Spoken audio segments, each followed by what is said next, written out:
Y a-t-il des opportunités value en Suède en ce mois de juin 2025? C'est ce qu'on va regarder ensemble dans cette vidéo. Pensez à vous abonner à la chaîne et activer la cloche si ce n'est pas déjà fait.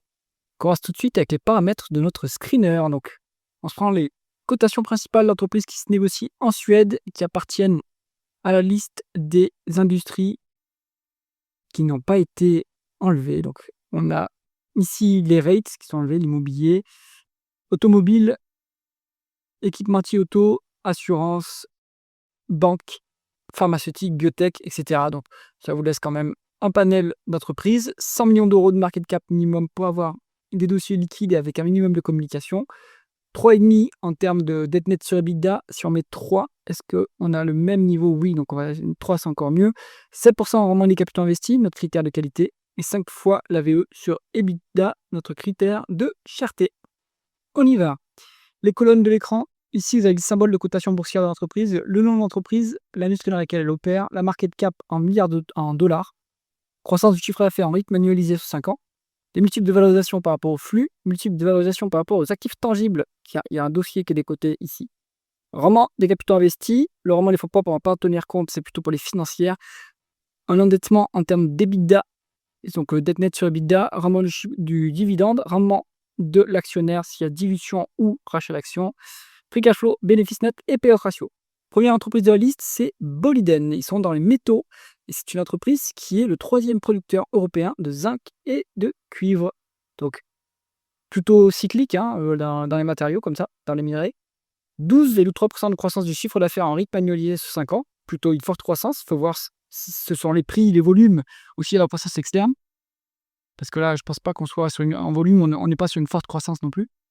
Ensuite, on a des multiples qui sont en value, en 5,2 en VE sur EBITDA, c'est pas cher. 7,5 en PE, c'est pas cher non plus. Attention, les free cash flow sont bas, donc on a un price free cash flow qui est plutôt élevé. Bon, peut-être que c'est une dépense en capital qui est relativement élevée sur les 2 derniers mois et que ça ne se reproduira pas, donc il faut aller vérifier ce point-là. 10,6% de rendement des capitaux investis, très bien. 0,4 en termes de dette nette sur EBITDA, donc on n'est quasiment pas endetté. Pas de dividende de versé, il y a potentiellement un peu de dilution il y a peut-être des actions qui sont mises en circulation. Il y a des actions qui sont mises en circulation. Est-ce qu'elles ont été nouvellement créées ou est-ce qu'elles sortent de l'autocontrôle? Il faut regarder ça. Payout ratio à 18,5%. C'est marrant, ils nous calculent un payout ratio alors qu'il n'y a pas de dividende versé. Donc ça, c'est le dividende indiqué pour les 12 prochains mois. Et ici, c'est le payout ratio sur les 12 derniers mois. Bon, en fait, ce payout ratio, il est un peu faux parce que les free cash flow sont 4 fois moins élevés que les bénéfices nets. Donc, il est plutôt élevé.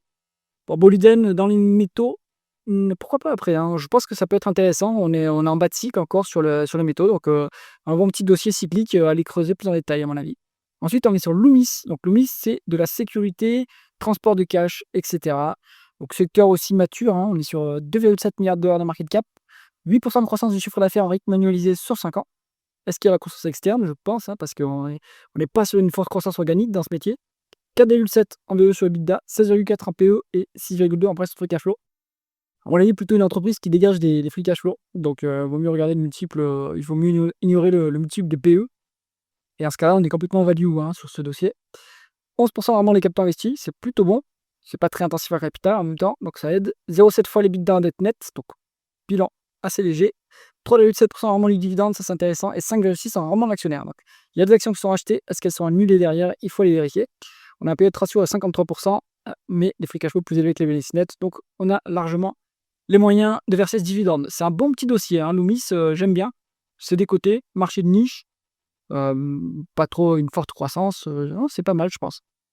Avant de continuer, si jamais vous cherchez des supports d'investissement performants et passifs, cliquez sur le lien en haut à droite de l'écran et on continue tout de suite avec Acad Media AB.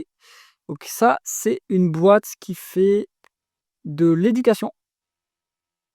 Voilà, en Suède, l'éducation privée, c'est assez important. Alors, on est sur 897 millions de dollars de market cap, 8,1% de croissance du chiffre d'affaires en rythme annualisé 5 ans, donc une bonne croissance, à mon avis, la croissance externe. 5 en VE sur EBITDA, c'est pas cher, 11,3 en PE et 2,4 en price free cash flow. C'est une machine à cash et c'est pas très cher. Ça, c'est bien value ce dossier, 8,2 en rendement les capitaux investis, la rentabilité est correcte, 2,7 fois les EBITDA en dette nette, ce qui est un peu lourd quand même pour une boîte, mais ça, je pense que c'est parce qu'ils font des acquisitions. Donc il faut monter la dette et ça booste la croissance. Mais bon, il faut se désendetter entre chaque acquisition par contre. 2,2% de rendement du dividende. OK. Et 5,5% en rendement de l'actionnaire. Il faut voir si les actions qui sont rachetées sont annulées derrière. Ça vous fait un payout ratio de 24% avec des free cash flow plus élevés que les bénéfices nets.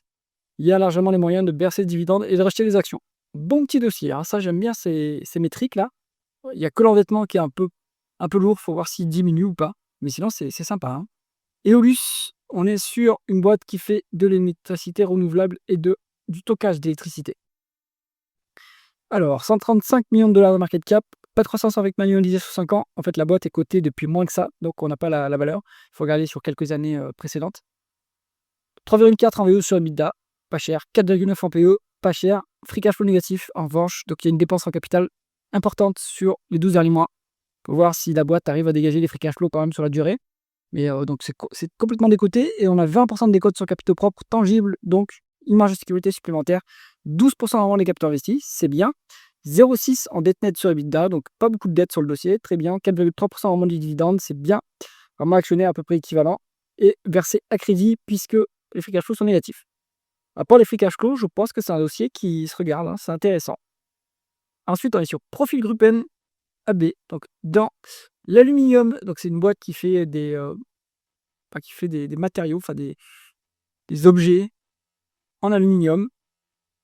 On est sur 120 millions de dollars de market cap, 7% de croissance du chiffre d'affaires en rythme annualisé sur 5 ans. Donc là, il faut voir si c'est croissance en volume ou croissance des prix. 5 en VE sur EBITDA, c'est pas cher. 12,8 en PE, ça c'est un peu cher. Et free cash flow négatif. Donc bon, ouais, on va dire quand même qu'on est value vu le multiple de VE sur EBITDA. On a vraiment des capitaux investis qui est à 17,2%. Bonne rentabilité, quasiment pas de dette au bilan. 3,2% de rendement du dividende versé à crédit, malheureusement. Bon, eh bien, on a quand même des bons petits dossiers. Tout est regardable hein, là-dedans. Je trouve que c'est bien. Après, si on filtre les dossiers qui sont free cash flow négatifs, vous pouvez regarder les 3 premiers, hein, Boliden, Loomis et Acad Media. Je pense que c'est assez intéressant. J'espère que cette vidéo vous a plu. Si c'est le cas, mettez un pouce vers le haut et pensez à vous abonner à la chaîne. À bientôt.